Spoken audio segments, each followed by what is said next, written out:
This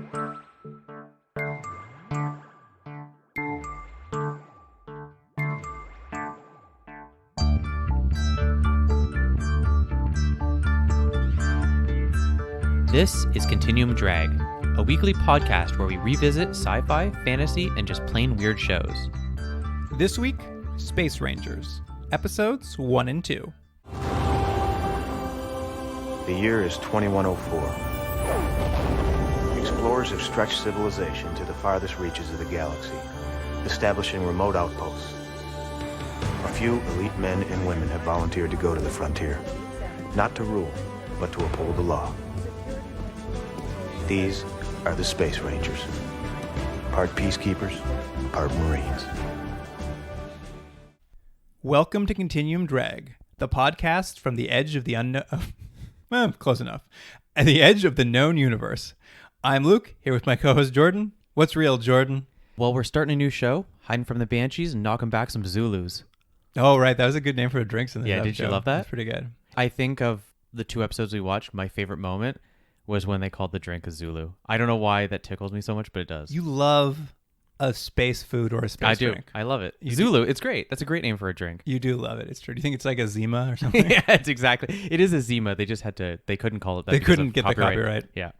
Well, Jordan, before we get started, I have something that's real. I'm on the guest on another podcast that should be out this week, or Really? it's either out now or it's out soon, but it's out very shortly. How dare you? I'm moonlighting on another podcast. What is it? It's called Hugo's There, and it's by a gentleman named, hopefully I pronounced this right, Seth Heasley. Mm-hmm. He's basically does this podcast where he's reading all of the Hugo winners, like one by one, and he just brings a new guest on every week to talk about one of the Hugo winners, and like the guest gets to pick the book. So I'm reading Ringworld by Larry Niven, Oh, weird. That's fun. which I've read a few times. And it's a fun book. But yeah, so I'm sure, hopefully it's out now. Listeners can go check that out. I think if they enjoy this podcast, they'll probably enjoy that one.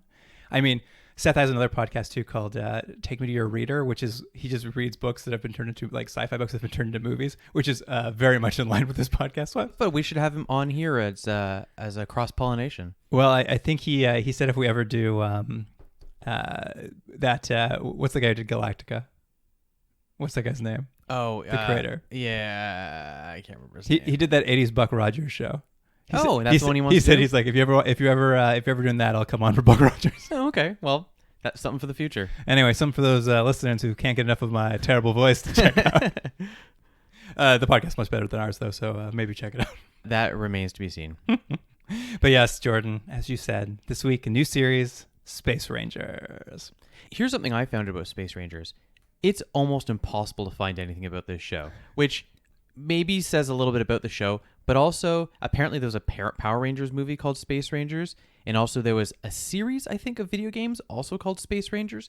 Also, people just like the name Space Rangers, so it's like a generic, I think, name for, if you don't know what to call your futuristic team, they're Space Rangers. So it's really hard finding something out there. Well, I mean, I knew literally nothing about it going into it at all, but it came out at the same time as Deep Space Nine and Babylon 5. I could be wrong, but I believe it was 3 days after Deep Space Nine. Yeah, they all came out in basically the same month period, I think. And this show, we'll just say, lasted a month. I think it was January, wasn't it? Yeah, I've got the dates here. Yeah. January 26th to January 22nd. Oh, sorry, January 6th to January 26th, 1993. That's a tight 20 days. But I mean, I don't, from my understanding, some things I read said only one episode aired. One episode aired before it was canceled. Maybe 4 episodes made it to air. 6 were created in total. I think 6 maybe made it on to air overseas. But this was not a show that was long for this world. Isn't it sad, Jordan? But if you think about, what did you say, Babylon 5 and Deep Space Nine and, Next Generation was still in the air. I'm going to say a lot of positive things about this show because I actually kind of liked it. But the special effects and the quality of this show, it's so bad. It's hilariously bad. These are sort of like if you put together a TV show in high school, that's what this looks like. It's hard to go, oh, it was 1993, everything looked bad. It's like, no, everything didn't look bad. Everything didn't look this bad. I mean, yeah, well, let's get into it because there's a lot to talk about here. Before we get started, Jordan, since this was on for such a small period of time, I thought I'd do a little this time in history. And just for that month? Just for the time it was on. And there's really only one day that mattered while it was on, and that's January 20th. 2 things happened. Bill Clinton was sworn in. Oh yeah, okay. Audrey Hepburn died. Oh, that happened on the same day. Same huh? day. What a America world. laughed, and then America cried.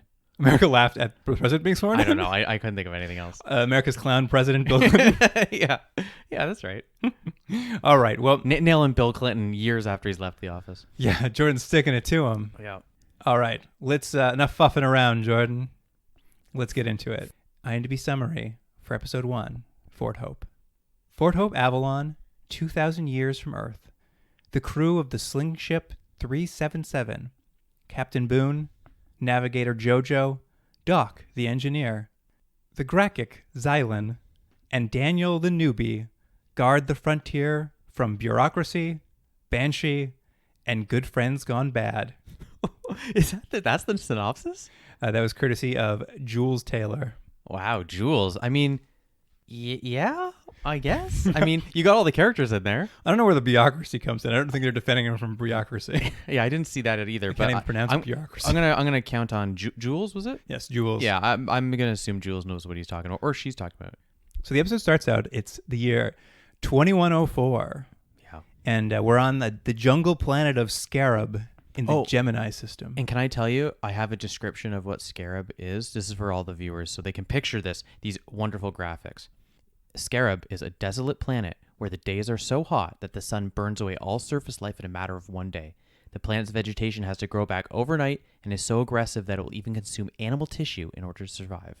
I mean, you took that off of IMDb, or no, Wikipedia, because I read that too. That's not described in this show. No, it's not. But I think it was in there somewhere. But you get the idea. Yeah, I think that was interesting. Is this is like a holy planet that's restricted from anyone going to it. It's the Graka, which is an alien race we'll meet later on. This is kind of a planet that's very important to them, and it's been restricted from people coming to it. And it is a strange planet where I guess we kind of get hints of it. Like the people who are on the planet, they need to get off before the sun rises because they're describing like a fiery wall that's going to come after them. But they're also shocked by the jungle life that's everywhere. Yeah, there's a lot of vines kind of grabbing at people. And I think that's one of the first things we see is that I think it's a woman who gets separated and then vines wrap around her. Yeah, someone's definitely attacked and pulled into the ground by these very, very aggressive vines. And it's kind of interesting, though, because like they're like, how did the planet they find their ship and the ship's been overgrown with vines and like plant life. And they're like, it's only been 2 days. How is this possible? And like, there's an interesting idea in that, like, it's a planet that like during the day, I guess it's like 2 days of day, 2 days of night. Mm-hmm. And like during the day, it's a desert, but during the night, like all the plants grow very aggressively. I've never seen that before in a TV show. So kudos to these guys. I don't think they like stuck the landing. Like it was like a half expressed thought that I had to like piece together myself. And I'm like, that's a cool episode that we didn't get to watch. Yeah, that's true. I mean, it's kind of there, but not exactly. Anyway, there's a group of people on this planet. They're kind of escaping the plants. They're trying to get back to their ship that's been overrun by plants, and they clearly can't use their ship to fly away. So the leader of the group, a gentleman named Decker, who I thought should be played by chubby David Hasselhoff. Yeah, I've seen this actor before. He was in a lot of TV shows in the early 90s. He'd usually play like the neighbor or something like that. I mean, in the YouTube comments, everyone's shouting him out. Oh, really? People love him, apparently. Oh, really? Oh, okay. I don't know who he is. I recognize his face anyway from that time in TV. But yeah, he puts one of his crew, this woman, into the escape pod on his ship and kind of tells her, go get us help. You have to help us get off this planet. And they shoot her off into space to go get some help. And they're sort of stuck on this planet to fight the vines with their very cool circle machete. Yeah. It was a machete, but it was just a big circle. If you can think of another way to cut vines, I'd like to see it. Then we get a very cheesy opening credit sequence. It's unbelievably cheesy. It's one of these things where I assume it was even cheesy at the time, but it seems like something you'd see in like a sketch show or something satirizing these kind of TV shows. It definitely is not amping you up for an action adventure. No, it's not. But yes, it takes us to Fort Hope, which is, I guess, the home base of the show. And we get sort of an introductory voiceover about sort of what this series is in some ways. There are remote outposts spread across the galaxy, and the Space Rangers are put out there to uphold the law as peacemakers and Marines. We meet our hero, Captain John Boone, and he's talking to the commander of Port Hope, Commander Chenault, played by Linda Hunt. Let's just refer to her as Linda Hunt from now on, because a Jordan favorite. Yeah, because if you know who Linda Hunt is, you can't picture anyone else. It's just no one looks like Linda Hunt. She's just a lady who's a little small. She's a tiny little lady. I know she's great. I think she's great. There's a weird scene where they like are meeting the incoming recruits, the new Rangers, and they're all like, I don't know if you noticed, they're all dressed like Ghostbusters. Yeah, I wrote that too. They do look like that. I mean, it's all jumpsuits. Everyone in the YouTube comments are like, why is everyone dressed like a Ghostbuster? They all look like Ghostbusters. But he's like introducing, he's like, hey everybody, while you're here, hold on to your solar dollars and keep your pants on. Yeah.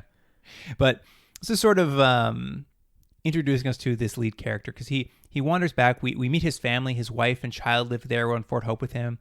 They've got an alien Christmas tree because I guess it's Christmas this episode.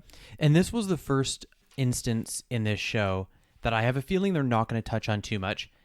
The idea being something has maybe happened to Earth, and that's the reason they're on this outpost, and that's why maybe they don't have all the vegetation and that sort of thing. Oh, you think so? That's what I think, but I don't think it's going to be talked about too much. Because they talk a lot about this stupid alien Christmas tree. Yeah. But I just thought it was because basically the planet's not very good at supporting Earth plants. That's what I thought the conversation was about. It remains to be seen. I think they'll at least mention at some point that something happened to Earth. That's why I think they're out there. All right. Well, we'll stow that for the time being. But on this very special Christmas episode / first episode of the show, the escape pod arrives at Fort Hope, and the survivor of the shipwreck is basically telling them, hey, you got to go back. There's a lot of people on the planet.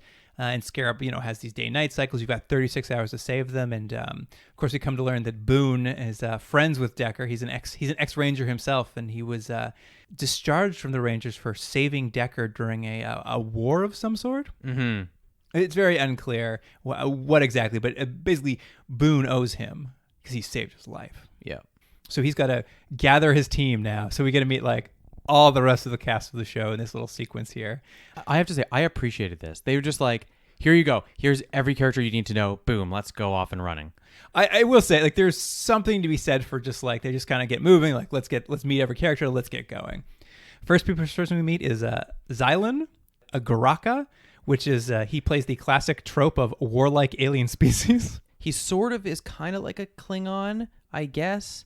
But for whatever reason, and they didn't explain it in this episode, when you first see him, he's coming out of like... He's in hibernation. Like an embryonic sac. Yeah, they say he's hibernating. They got to wake him up, and he's in basically a goo pod covered in goo. And he's just like, he rips his goo off. And they're all like, isn't that gross? And you think, oh, okay, why did we watch that? But it's, you know why? Because it looks weird. That's why. Oh, it looks really weird. Like he's climbing out of an embryonic sac. It's gross. Yeah. But classic alien. He's got facial prosthetics. Yeah. And a mullet. To be fair, so does Boone. Boone also has a mullet. Like, there's a lot of mullets on this show.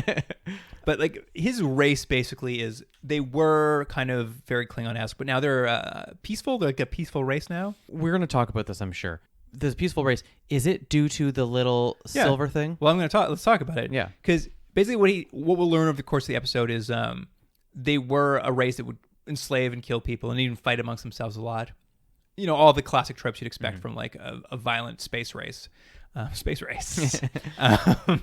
But they had a battle like hundreds of years ago, and there was like an evil Garaka who rose up and created this like secret crystal weapon that could kill you with just a thought or something. Like, there's this whole mythology around it.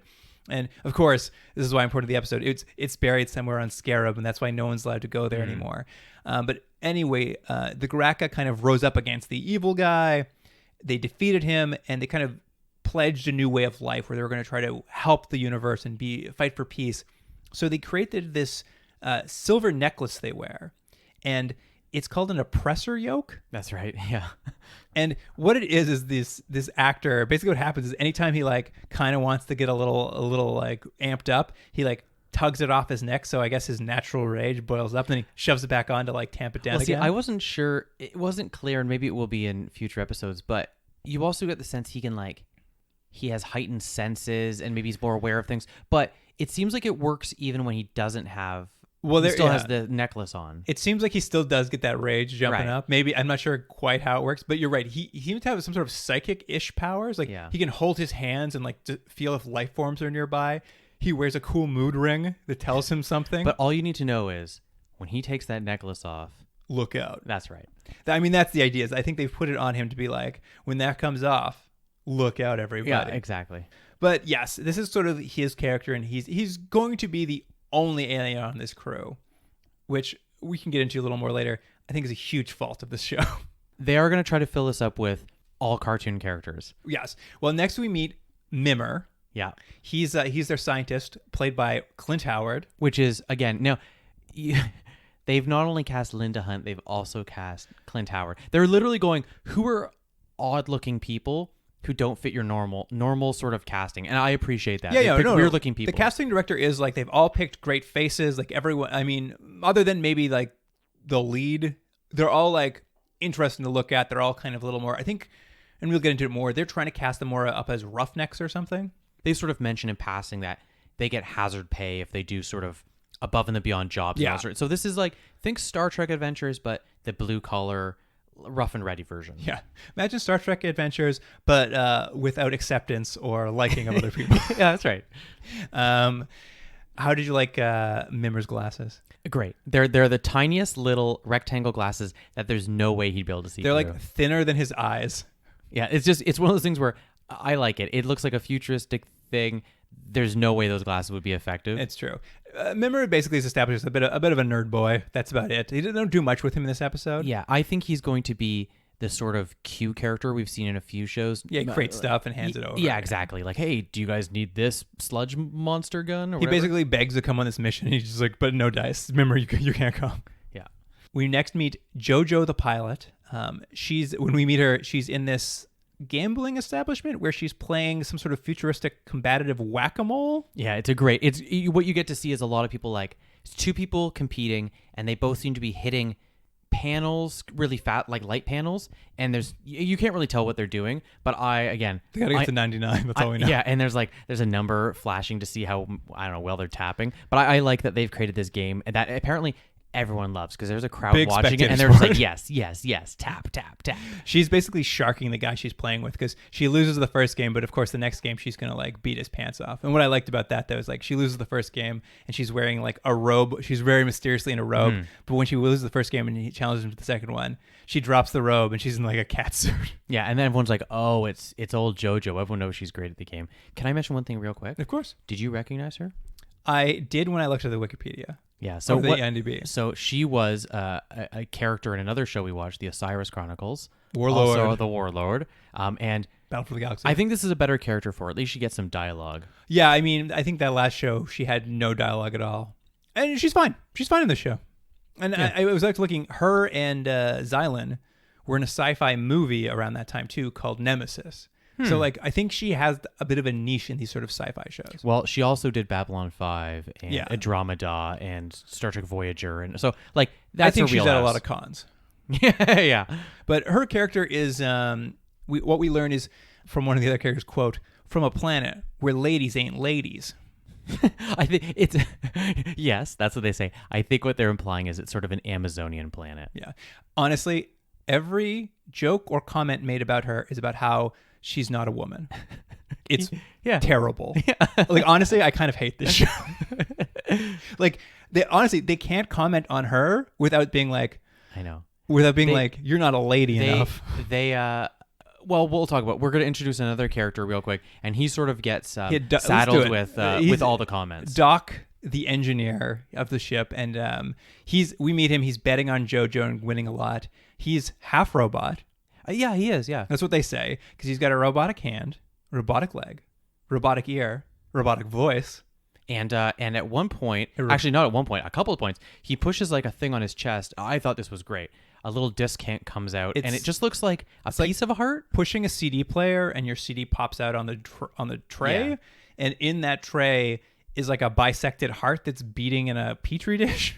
And it's sort of one of those things where he'll like cough and bang it, and then like he's back to normal. Well, it's just so weird because he takes it and is like, you're dead. You just killed yourself. No, Luke, you have no idea how the technology works. That's that you don't die that way. But anyway, he's here to provide a much needed source of toxic masculinity at all times. He is. He's the poor actor, and I've seen this actor before, and he's in a lot of TV shows. The actor himself, I've seen. I like the actor. Yeah, the character is hilarious because he just. Whoever wrote the show, or obviously the many people that worked on it, decided they just had to have this guy making quips all the time, and they're never good. I kind of found it funny because it was just so tacky and not needed at all. It is like the guy who made the show was just like, Star Trek's all about peace and love, my show's going to be about misanthropy. Mm-hmm. And it's kind of, I don't know. It's not work. It doesn't work, I don't think. No, I mean, look, this show had 6 episodes. Yeah, you're right. I mean, anyway, I guess the point is they're supposed to be these like roughnecks who they don't fit into society. They don't vote for your liberal tiers. I think you're pushing a little far. I don't think that's quite right, but I get your point. And then finally we meet the last man, Daniel Kinkade. He's a recruit who wants to be their new back man on the ship. He shows up and kind of hands his resume over to Boone, just like, I know your last back man died, and I'm a bit of a hot shot, so why don't you let me on the ship? And they're like, all right. Yeah, and so and I would say he's probably the least interesting of all the characters. Well, he's been given the least to do. Yeah, he's just like a guy, and I mean, we can mention it now. What's the title called? Backman. Backman. He basically is a guy who like stands at the back and makes sure like no one attacks them from behind. Yeah, I mean that's his entire role. Yeah. We kind of then go into the launch of the rescue mission where we get to watch the Sling Ship 377, or as they call her, Lizzie. Now, let me ask you. What we get to see here is they have a very interesting way of getting the ship into, do they call it light speed? Is that what they call it? Yeah, they go to light speed. So the ship goes through a very prolonged sort of like... Well, it's just Galactic 1980. Yeah, so it's the same thing. Yeah, it shoots down this... long tube, which launches them out. But once it hits the atmosphere, there's sort of like a ring in space that the ship flies into that quote-unquote slingshots them so fast. Yes, it's a gravitron accelerator. Gravitron accelerator shoots them into light speed. And I was like, hey, that's interesting. Look, again, it looks terrible because of the special effects, but I was like, that's an interesting idea. Yeah, I don't know. I mean, I can't think of anything I've seen quite like that before. I feel like it's maybe not... I feel like nothing on the show's original. No, I was going to say, nothing on this show is original. Every single thing on this you've seen somewhere else before. And done sometimes much it works. Better. Yeah, done much better. And sometimes it works, sometimes it doesn't. But this is not a show for originality. That's not what you're coming to the show for. I mean, the ship is kind of fun to look around. They have like monitors everywhere, which kind of has that like 3D grid. It kind of looks like Star Fox from the 64. Yeah, like everything just looks like Star Fox, and everything's kind of old and craggly, and it's that sort of like you got to bang on stuff to get it to work. I did like the captain's chair. It's the first time I've ever seen a captain's chair that you lay down on your stomach to fly. Yeah. So Jojo flies the ship, and every time she has to get down in her little one-piece outfit with a corset on the outside for some reason. She has to hang up her bikini boy on the wall. And then she has to lay flat to fly the ship. And it's a lot of like her just being like, this ship's crazy. Yeah, she's doing her best, but like no one's giving her directions to what's happening in front of her. She's just like, oh no, flip. She's like rolling around. And the light speed effect is just like the lowest quality knockoff of Star Wars. Yeah, it's not good. Or maybe like a wormhole. Oh man. Can you imagine at this point, literally Deep Space Nine is going through the same wormhole right now with the effects budget that's 10 times as high. Yeah, it looks bad. You'll all get to see all of this on Instagram. There are going to be a lot of choice bad special effects. And then we get a bit of it's a pretty pointless expository interlude on their way to the planet where the ship's weight balance is off, so they have to pull out of light speed. And as they do, they're like, uh-oh, Banshee hunting lamps are lighting up. Yeah. And we get attacked by Banshies, which are cool. I will say this. The Banshies are pretty cool. They are pretty well. Here's what I liked about the Banshies.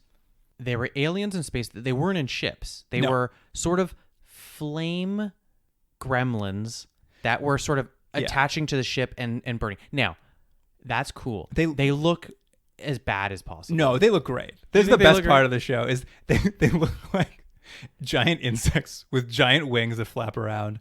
Or maybe something from The Exorcist or something.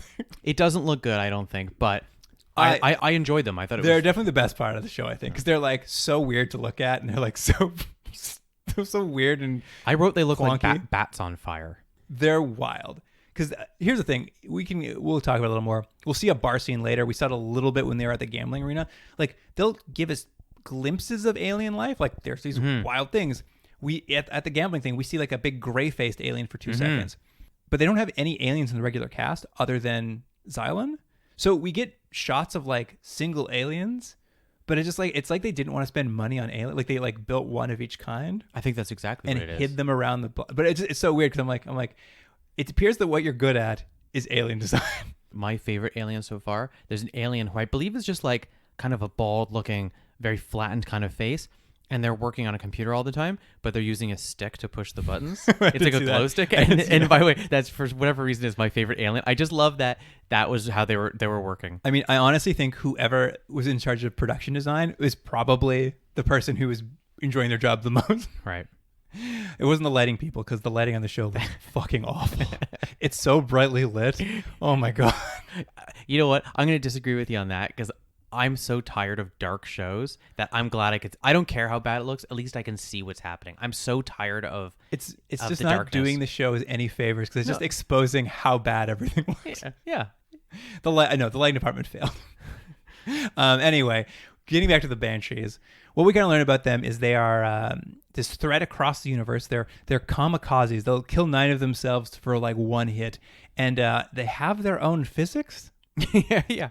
I think the idea is that they can, I don't know, bend space or whatever it is. They can sort of appear without people knowing how to do it. So they've decided they have their own physics. Yeah, they basically just like, we don't know how they work, so their own physics. Anyway, they kind of get in a battle with them here. Old Daniel Bachman gets up on that turret, and it's kind of like a Star Wars turret or a periscope or something, and like he's firing at the aliens and trying to fight them off, and he's not very good. So Boone takes over, and in the end, like, they get rid of them because Doc like pulls an electrical cord out of the ship and then says, "Nobody touch any metal on my metal ship," and he just touches he basically electrifies his whole ship. Yeah, and it works. I don't know what you're laughing about. It explodes. There's one like on the windshield that explodes. And then like after they've defeated them, they look around and they find what the weight and balance was, and it was the woman from the escape pod snuck onto the ship. I didn't quite get the ship is that sensitive. Yeah, it's so easily thrown off balance. But here's what I don't understand: she never comes up again. I know. I thought the same thing. You think this is going to be a plot point that they're going to develop this character at all? It's like she's on the ship, like, yeah, don't ever think about her. Never again. think about her again. And it's leads to a lot of questions, because it's insane that they don't bring her up again. And other than introducing the Banshies, we're talking about 10 minutes of the show in the middle. I know. Apropos to nothing in the rest of the show. Someone said, we want to get these viewers right away. What we basically need to do is show the big bad guy. It's the Banshies. That's our money shot. That's what we spent, 50% of the budget, $20 on. And I mean, they're not wrong. It just does not work. Yeah. Well, no, I agree with you on everything. They arrive at Scarab finally. There's only 3 hours left. They somehow manage to while away 33 hours. And they descend down in these parajets, which I guess are they're like reverse escape pods. They go down and back up. Yeah. It's interesting though, because when you see the wide shot of the planet, like they have, big vista shots, which are pretty good actually. Their matte paintings aren't too bad. You just see like beams of light coming down from space and like little things coming down. I like that. That was cute. Yeah. So they basically get in these little pods that go down and seemingly also get sucked back up. Yeah, by beams of light. Yeah, beams of light. Yeah. It was very nice. And fortunately for Daniel Bachman, he gets left behind on the ship. Yeah, because he sucks and there's nothing for him to do. They don't want him there. The rest of the team goes down. They find the ship. They realize, oh, it's weird. It's not damaged the way they thought it was. The way they implied this ship was damaged. So something's suspicious. Jojo, of course, gets attacked by vines, and the only way to fight a vine is to shoot wildly at the ground. Yep. That kills vines, so she's able to escape. And finally, they find the injured Decker hiding in a cave, but it's all an ambush, because all of this is a huge ploy. It doesn't really work, but basically, Decker knew they would come and try to save him so he could get what he wanted, which was this energy crystal, and then take their ship and fly away. Yeah, that's it. He's there to steal the super weapon. His ship got busted. He's like, go get Boone. He's dumb. He'll come here, and then I'll steal the ship. So they toss him into they have this portable force field, so they toss him behind that, and they've uncovered in this cave this huge glowing door with alien language on it, which I guess according to the Garaka priest they brought with them says only the pure of heart can open this door. Can I interject with one thing? Yeah, of course. You mentioned the force field that goes around them. I could be wrong, but they're very worried about the time they have before things come and get them, and the sun burns them. Yeah. The sun couldn't they just be in the force field and have everything go over them and just wait it out? I don't know if the force field pushes light away. Okay, maybe you're right. I don't know. I actually think, because it wasn't like a full cube. It seemed to be just like a wall, because they forced them against the wall, like a cave right. It was wall. more like a doggy fence. Yeah, it was more like you had to keep your toddler out of the kitchen. Right. But yes, they need to open this door. Only the pure part can do it, and they're tired of electrocuting their own men trying. So who should volunteer to open the door? Who has the purest heart amongst them all? What was it? It was Doc. It was Doc? Yeah. Which obviously is the least likely candidate. He walks up, touches the door, is electrocuted and thrown across the cave. And then the door opens anyway? Yeah. My note was, wait, now the door is open for some reason? That's right. Yeah. Because they needed to. It just opened. Inside, you see a cool skeleton holding this like glowing, like weirdly animated, like scratch animated crystal, which is the weapon they've been looking for. And they're kind of talking about how, it's the ultimate technology. It's beyond physics. They're constantly talking about things being beyond physics. Luke, it's the future and it's science fiction. So that's all you need to know. You don't need to explain it. You don't need science in the science fiction. Of course, we can't kill all of our leads this episode. So old Daniel Backman snuck down to the planet after all, and he's gonna rescue them. Mm-hmm. I have a question for you though, because he snuck down. He's gonna get them out of this jam. Who is on the ship? There's an easy answer to that. The lady who stowed away. Who is theoretically part of these criminals? Yeah. Like, there's a huge thing where it's just like, this woman should now be like counteracting everything they're doing, but it's fine.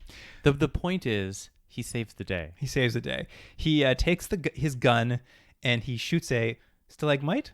Stalactite? Which one hangs down? Yeah, the former? The mite? Yeah, I think so. Not the tite. I can't remember. No, tights hang tight. It's been a while since I went splunking. I think it might be tight. I think it might be stalactite. I don't know, though. Write in and tell us. The stalactite falls, lands on the shield generator, and then it's, time for a big fist fight because once he takes his necklace off, that happens. Well, that's it. There's a bit of a fist fight with all the goons. There's this Garaka priest who I guess he has to listen to no matter what he says. Like, that's how their society works. But because he's come to this planet, he's betrayed his people. So now Garaka's now Xylan's like, I could take off this necklace and punch you in the face. Also, do you know who played that priest? Was it, what's his face? Pat. That's what it says on IMDb. I don't think it was. I don't know. That's what it says on IMDb. I He's know. under a lot of makeup, so it's hard to know for sure. What's his name? Pat Moriarty from The Karate Kid. Yeah, that's right. And he also was in 4 episodes of MASH. That's his most important credit. Yeah. But yeah, there's this fist fight. The best fight is between Xylon and this priest, though. Yeah. Because Xylon, at the end of the fight, the priest has this stick he keeps hitting him with, but then Xylon, picks him up, throws him headfirst into a rock, and then he falls onto a stalagmite and, impales him on the ground. Yeah. That's the best part of the fight. But while this is all happening, our lead bad guy, Decker, he sneaks into the crystal, and he grabs it, and they all gather around the entrance of the cave. He's like, well, I got you now. I have the crystal. I can just kill you with a single thought. And when he tries to use it, we get to see an X-ray of his skeleton. Yeah, it's great. He kind of tries to shoot them, but it explodes instead. Well, he explodes. Yeah, he explodes. That's right. You do get to see his skeleton. That's good. You get a quick splash of his skeleton and he explodes. And I'm just like, how does this weapon work? But it doesn't matter because the cave collapses on top of him. The weapon is gone forever, apparently. And we jump back to Port Hope, where Boone is trying to plant this alien Christmas tree, and he kind of makes a speech to his wife about planting roots here and making a go of their family here. And they hug and kind of make up. And they're very shortly interrupted by Doc and Jojo, who are like, you gotta come see what Mimmer's up to. And for whatever reason, they don't explain it, and I don't think that's the point. So Clint Howard and Mimmer, they walk into the room and they open what looks almost like it's like a little porthole, and they open it up, and he comes out, and he's just full of that slime we saw at the beginning. Yeah, he went into the hibernation booth that Xylan was in at the beginning. And he's like, you guys gotta try it, sort of thing. And that's the end of the show. I like that he's still wearing his glasses in yeah. there. Perfectly nude otherwise. And it was another reason to just slime someone. Oh, absolutely. It was just we got all this slime. Yeah. And that's the episode. All right, let's get on to episode 2 here. Banshies. IMDb summary for episode 2, Banshies. Fort Hope, a trading center built on the foundations of races who lived and bartered here a millennia ago. It was a center where beings of all kinds tried to fulfill their lives. It still is. People are born here, get married, and some die here. They call it Fort Hope, but sometimes you can end up with more doubts than hope. The alien dimension-skipping Banshies, attack a ship smuggling refugees. The bureaucratic and unpopular Wise gives Boone permission to rescue a boy left on the ship if he agrees to bring back a Banshee alive. That was courtesy of Jules Taylor. Oh, Jules. Here's what I would have written if I was Jules. Do you like aliens? This is aliens. Yeah. I mean, it is just aliens. It's aliens.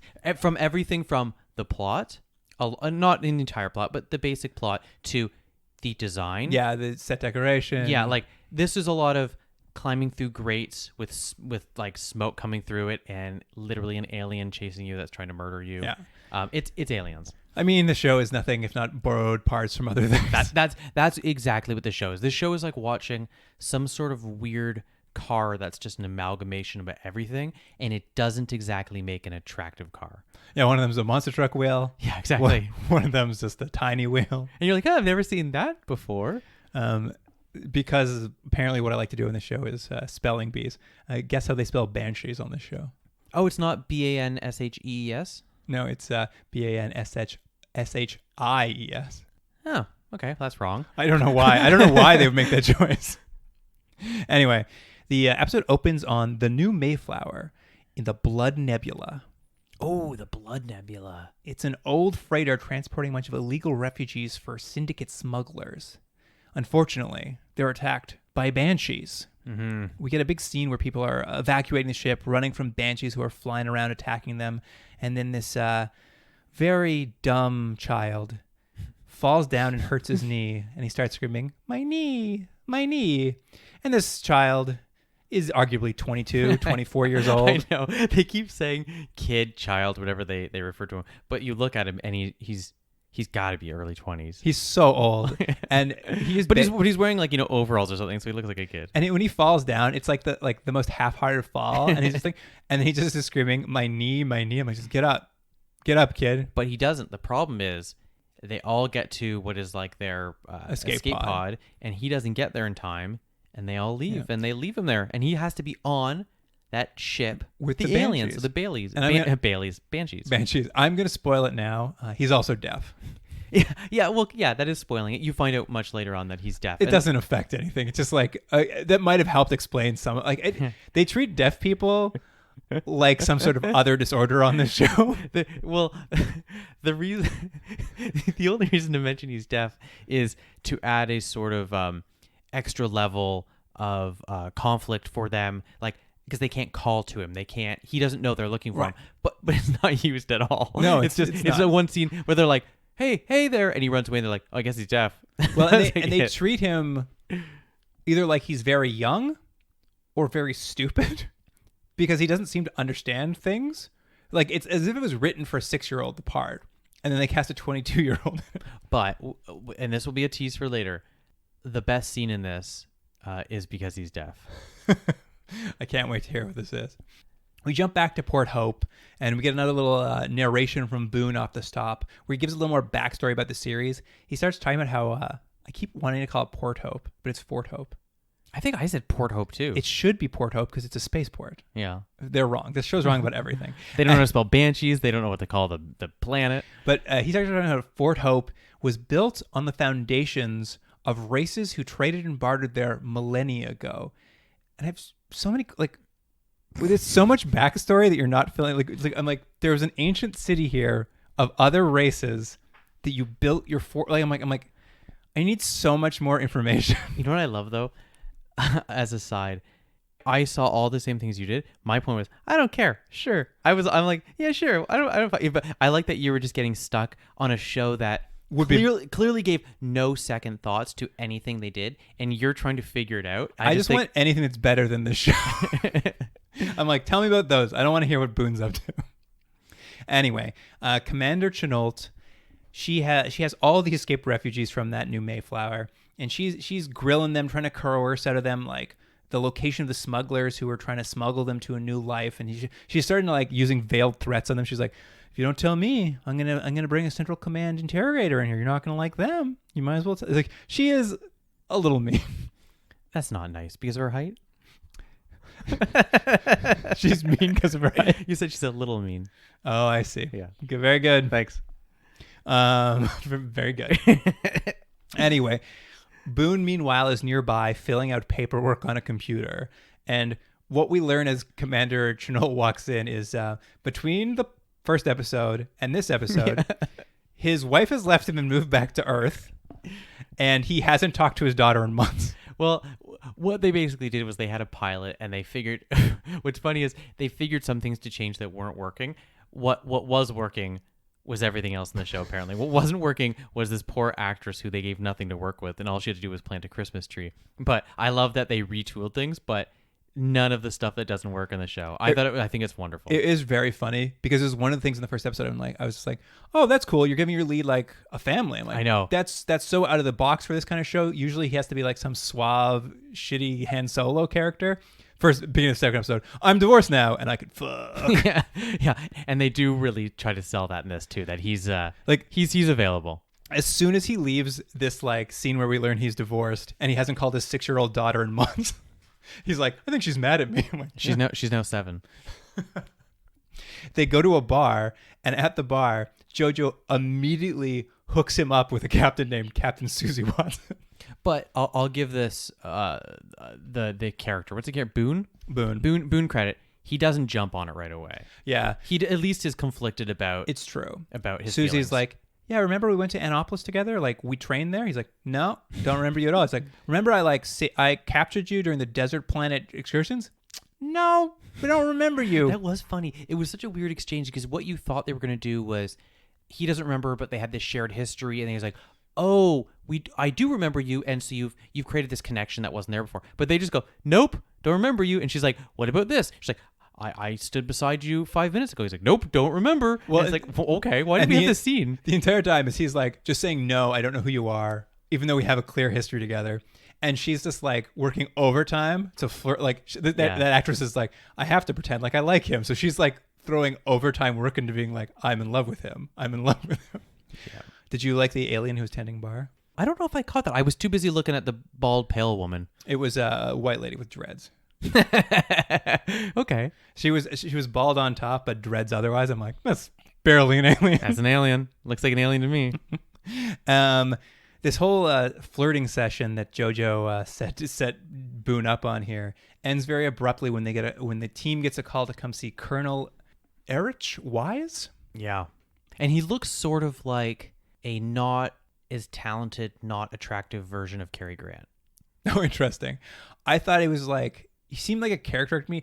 I felt like you could just replace him with like a Werner Herzog or something. Right. Like he's just like a weird Eastern European man. It is weird because, and they also like, I'll just say later on, you see him with one of the worst faking playing violin I've ever seen. And it's just like, why? Oh, just that's his character. Isn't that interesting? Yeah, why not? Why not? He's very unimpressed with how unkempt the crew looks. He wonders if the base laundry facilities are on holiday. And he informs them because they all have like 3 days facial hair growth. He's just like, there's like this great follicle elimination procedure. You never have to shave again. Like if you guys don't like shaving, I've got a great solution for you. And Doc's just like, yeah, well, some of us want to be reminded that we're men. I hate him so much. I think he's great. I think it's great because here's the thing. What I like about the show. It's bad. There's no question about that. We're never going to disagree about that. But it's so not self-conscious about how bad it is. Oh, it has no idea. Yeah, it has no idea, and there's something very charming about its stupidity. Yeah, I mean, it's true. It's like a friend you have who thinks they're like very funny and very smart, and they're constantly just saying the like dumbest thing they half remember, and you're like, what? Yeah. No, what are you talking about? Anyway, he basically tells them, I've got a mission for you. I want you to capture a Banshee. Mm-hmm. And this is, I think, probably another unintended look at how this world works and the universe they live in. It's been 10 years since they first encountered the Banshies. There have been 15,000 deaths. And up till now, no one's had the slightest amount of curiosity to even consider trying to like look at what the enemy is.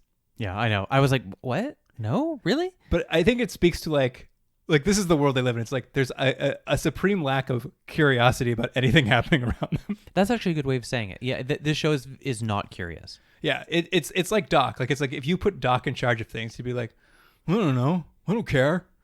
Just like as long as they don't take my tax money. But old fake Cary Grant offers them triple hazard pay to go get a Banshee, and they're basically like, we're gonna go save this kid, and while we're there, we can also grab the Banshee. So two birds with one stone. Well, that's it. Basically, they call the mission a red code mission, so it's entirely voluntary. And they happen to know the ship's still there because its life sensor is sending transmissions still. And one of those transmissions happens to be a video feed of the kid because the kid like hacked a camera or something. So they know Banshees are there and they know this kid's there. Jojo's excited to go back because she's got a vendetta against Banshees. Of course, so is old Daniel Bachman because... Why not? He's there. Why not? But even with triple pay, they kind of only agree because Boone wants to go save this kid because the kid is a stand-in for his own 6-year-old daughter who's abandoned. Yeah, I know.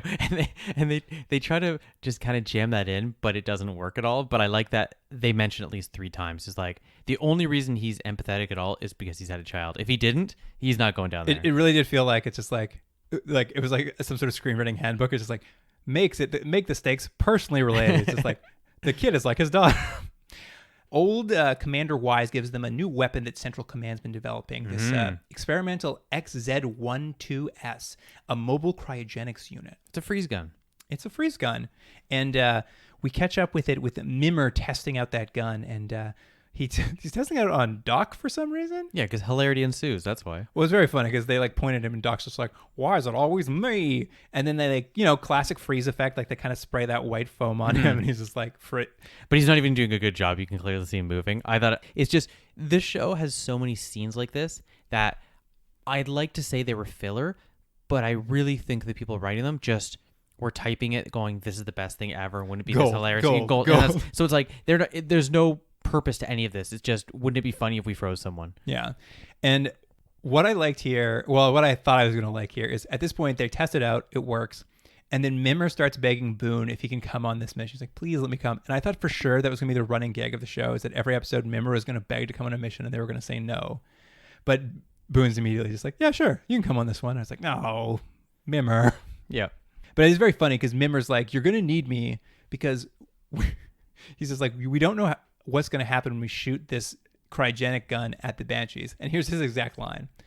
What if Banshee knowledge of physics lets them create a cross-anomalous force field which stabilizes matter and antimatter at the same time?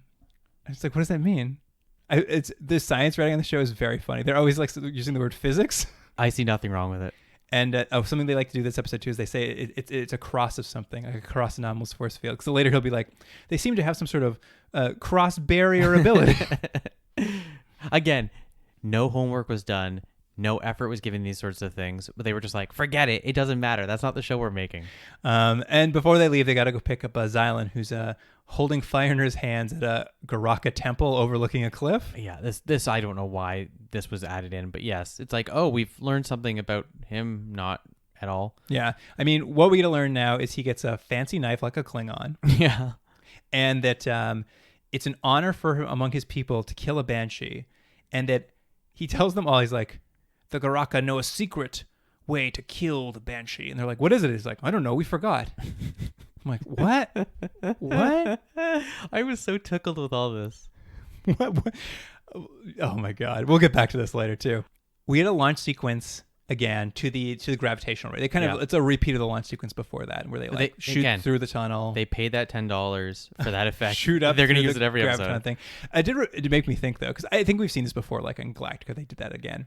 There really was a period of time where there was like every episode like had a cool like team gather. Like every time I saw it on these 2 episodes, I for some reason kept thinking of, do you remember the Ghostbusters cartoon, but the one with the ape in it?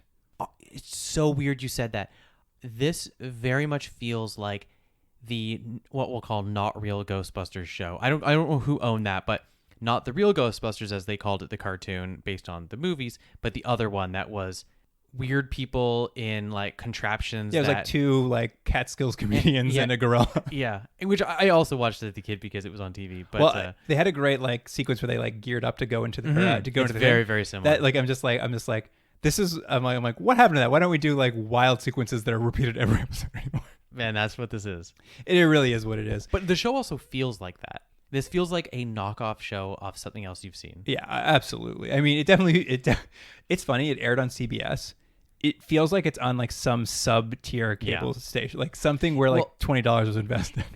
My thought was it feels like an Eastern European remake of something you've seen before that they never, didn't have the script and didn't actually have the movie. Like someone told someone in the Czech Republic. Yeah, someone came back from Paris and explained the episodes. Exactly, explained Star Wars, and they said, "Oh yeah, we can do that." Anyway, they do their launch. They end up in the Blood Nebula. They find the new Mayflower floating out in this like the Blood Nebula is like this kind of cool actually. It's got all this like weird floating red clouds in the space kind of thing. I thought it looked pretty good. Yeah, it did look good. And the Mayflower is kind of fluctuating in and out of existence. It's like flashing with electricity and disappearing. I didn't understand that. I thought it was just that it had some sort of cloaking capability that wasn't working properly. No. As Mimmer says, it seems to be some sort of cross-spatial anomaly. Well, there you go. There you go. And they kind of have a docking sequence here where they're going to land and dock with a ship. And I mean, the sense of scale on this show, they because it's like two models landing on each other, but it's clear that the Lizzie, their ship, is about half the size of this giant freighter, but they don't even shoot it to make it work. Like it kind of flies over top of them. It's like that ship is huge by comparison. Like you're much bigger than the other ship you're landing on. It was just so weird. Everything is like just you're right. It is like an Eastern European knockoff show. Oh my God. It's so weird. We get a bit of a reveal here of Jojo's backstory. Let me see if I can summarize it, and I could be wrong because I think I also paid less attention. Work it through. They were a race of people. Banshies came in. Well, she's human. She's human. Was she? Okay. Wasn't she living on a planet? Yeah, they were colonists on New Venus. New Venus. The Banshies pretty much killed everyone except for the women? No, Banshies didn't kill anyone. Okay, so I got it all wrong. Go ahead. This is what's crazy because this whole backstory doesn't make any sense. They were all on New Venus. They're a colony on New Venus. The Banshies attacked their shipping routes. So all the men on the planet ran away, but all the women stayed. And that destroyed their culture, so they rebuilt it as a culture of all women. Oh, I didn't catch that, but I like that more. And I was just like, it's a weird idea, and there's like an Amazon planet idea in there, but like the specifics of it don't work. Like there's so many, like, well, that's not going to work. Like none of that makes any sense. I love it. I love that. This is just someone who just copied someone else's homework. It's just great. They board the new Mayflower. Once again, Daniel Bachman gets left behind. Yeah. But he gets to stay with Jojo this time, so he has some company. Yeah, they get to occasionally cut back to them, and he's like, "I want to go down there." And she's like, "Absolutely not." And they do that scene like 3 times. I think the stowaway from the first episode is still on there somewhere too. Yeah. They just cut to like her skeleton in the back somewhere. They like murdered her. And the ship is like, it's been taken over basically by the Banshies. Like you see weird electric charges running across metal grates. Yeah, basically, do you remember in Aliens where the aliens would spit out saliva or some sort of blood that was an acid blood and can burn through the ship? Now these Banshies, what they have is they leave webbing everywhere, and the webbing is electrified. They have like this weird organic membrane. It doesn't look dissimilar to the umbilical cord thing that the first, but it has like a almost cartoon effect of an electricity. Yeah, like it is like someone like hand sketched the electricity into it. And I did like later we'll see some Banshies on the ship just puking up liquid out of their mouths to create these things. So good. That was so good. Here's the thing though. They did look like the Banshies from the first episode. Yes, they did. Did they? Well, here's the thing. In the first episode, we briefly get a shot of the outside where it looks like proton torpedoes or like fiery balls are flying at them. But when you finally get to see one of the Banshies hanging off the windshield, it is one of these things. Oh, see, I thought they looked different. No. These weren't on fire. Well, that's the thing. I don't even know if I'm not sure if that fire effect was supposed to be the Banshies in space or if that was the Banshies like attack.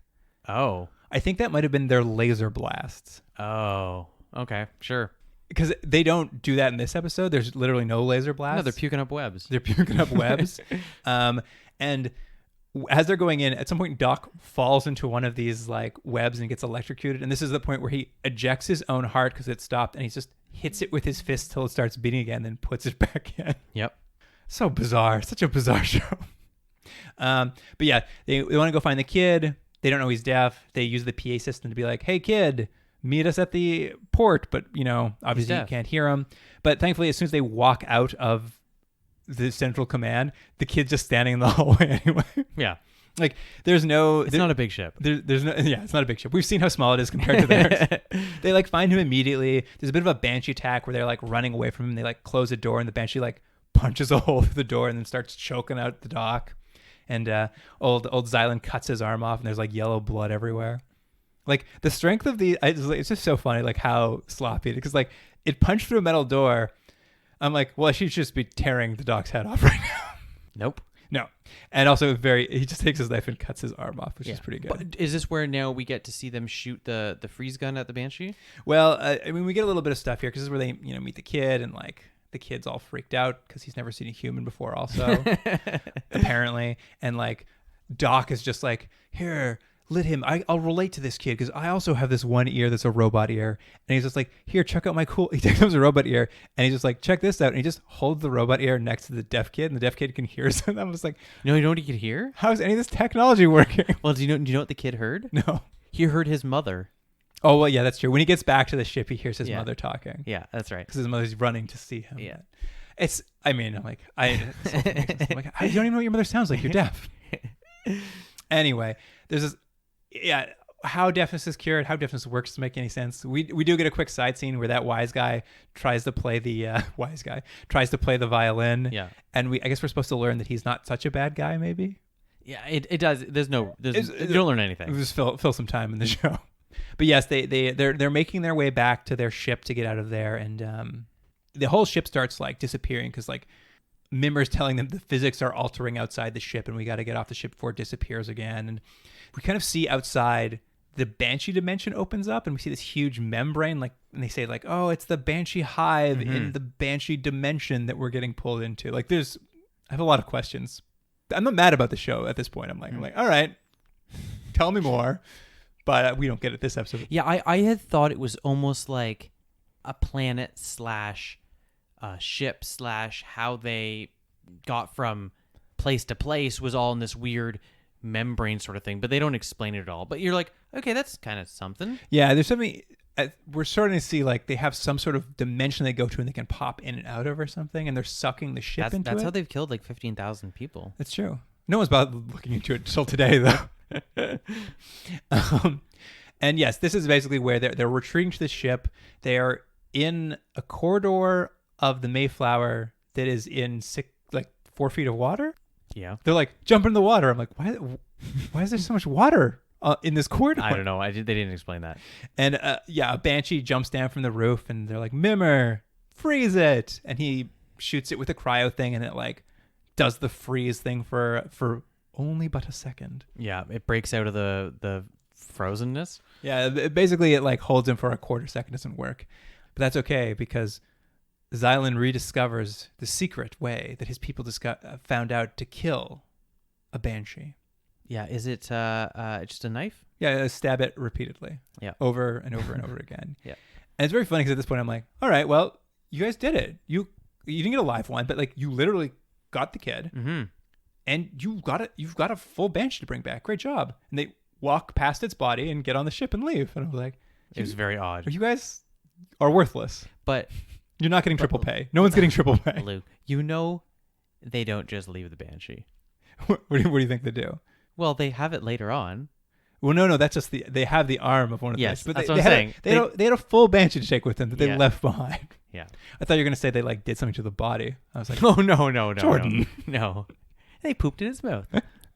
Anyway, they kind of go to the engine room and like set the engine to like self-destruct because they're like, we can't let them have this ship, I guess. Because as we find out when they're in the engine room, it's like Doc's like, this is the exact same freighter that my dad was an engineer on, and I helped build this engine. Yeah. So I need to set it to explode, and they like fly away. And as they're flying away from the exploding Mayflower, the Doc's crying. Because he's so touched by being on the ship his dad was an engineer on. Wild turns on this show. And we hop back to Fort Hope, and the kid's reunited with his mom. Doc gives him his robo ear. That was it. That was my favorite scene. Why, if you had a prosthetic ear that allowed you to hear, would you take that off and give it to someone? And also, is that kid going to walk around just with the ear in front of his... He holds the ear to his own ear. And it's like, but he still wouldn't be able to hear it. Well, that's my point. It's like, there's no way this technology works, but he's just like, I can hear everything now. I'm like, how? That's it. a robotic thing built into a man's head. Like, it must be driven into his brain. It's the equivalent of me going, oh, you can't hear? Here's a speaker system. I don't know, Jordan. I don't know what to do. We find out that Commander Chenault managed to get the refugees to give up some information about the syndicate, and she kind of teases. She's like, we don't have them yet, but we've got enough to go on. I'm like, we're going to have a syndicate episode now? Also, it was one of those plot threads that no one cared if they tied it up. Captain Susie Watson reappears, and something we never mentioned because it never comes up. She gave him a Lucky Rabbit's foot at the beginning of the episode. Be like, this will keep you safe. And she comes like, you have my Lucky Rabbit's foot? And he's like, yeah, I didn't use it. Here you go. And she's like, you want to go have that dinner now because I love you apparently? And he's like, no, I can't. I got to go talk to my kid tonight. I got to go call my daughter for the first time in a year. And then we go to what scene, Luke? Colonel Weiss rushes into Mimmer's lab because he's just like, Boone told me you got my sample. Thank God you got my sample. And Mimmer's just like, uh-oh. And he turns around to Xylan, who pulls out the arm, and it looks just like a lobster tail. Yeah, it looks like a lobster claw. And he just starts eating it in a really gross sort of manner. Yeah, he's just tearing the flesh off this banshee arm. Just for no reason. With a shit-eating green on.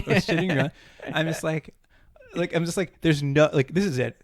In this world, no one has the slightest curiosity about science, anything. Yeah. They don't, like, they're like, I wonder what it tastes like. Yeah. Oh my God. What a, Jordan, this show is insane. It is insane. Do you have any last thoughts before we start rating it? I mean, I think I've laid out a lot of my thoughts on the show already, so I think we can maybe get right into the ratings, unless you have anything you're dying to tell me. Before I give you my scores, I just want to say I do know that this show is very cheesy. It's really obvious with its ripoffs. Special effects are bad. Acting is bad. Writing is bad. There's nothing you haven't seen before. And as we said, it's sort of an amalgamation of so many other things, but done more badly. But there's something oddly charming, at least to me, about how it's just not self-aware at all. And it's like watching something a crazy person put together. I mean, talking about it sounds like trying to describe something a crazy person put together. All right, well, what do you want to give the first episode, Fort Hope? 7.5. It's a 3. It might be even lower than a 3. And again, I know this is a high score for me. It's just, I really enjoyed how insane this was because scene to scene, you didn't know what was going to happen because nothing made sense and nothing worked. I got to say, they should have just thrown out the pilot. It's just awful. The pilot is unwatchable. Like, it is unwatchable. I disagree. I would say at least the second episode had some fun to it. Like, I'm going to give the second episode a 6 because at least I was like, I like the aliens. Like, there's a lot of goo. I like that kind of stuff. The first episode was just a mess. Well, I think it was your pilot. They had to introduce all the characters that you would have to learn out which of them is hateful. I don't think that was the problem. Like, I think my problem with it was like, because you learn all the characters in the first 5 minutes, and then they could have done anything, but what they chose to do was awful. Well, you're not wrong. I still had a good time, and on the second episode, I'm going to give it an 8 out of 10. Holy shit. I know it's bad, and I know everything about it. You're not wrong about anything else, but I just had such an enjoyable time watching this because it was just so bad. I had to watch it in so many sittings. Oh, really? I just watched it in one, and I was just like, yes, this is terrible. This was a rough one for me. I'm shocked to hear you liked it so much. It's just so bad. It's so bad, and it just... Yeah, I agree. It's so bad. It's so bad. All right, well... That's it for this show episode of our podcast. If you want to write in and tell us how much you love the Space Rangers, all the fond memories you have, you can email us at continuumdrag@gmail.com. And you're right, Jordan, there's going to be a lot of great social media material here because some of the stuff is great to look at. It's just so weird. Such like some very good alien design. I think there is stuff to like further. Like, I think that's the way to watch this show. It's like a parody in itself. Yeah. So you can find that on our Instagram and Twitter at Continuum Drag. And that about wraps it up. Thanks for joining us, listeners. And Jordan, it's been okay watching the show with you. Yeah. I really liked it. It was so stupid. It's such a stupid show. Continuum Drag is recorded in Toronto, Ontario. Theme music by James Rick Seidler. Produced by Jordan Delic and Luke Black. Special thanks to Aaron Yunes, Adam Wheatner, Jeff Hanley, Jane McRae, and Stephen Packard.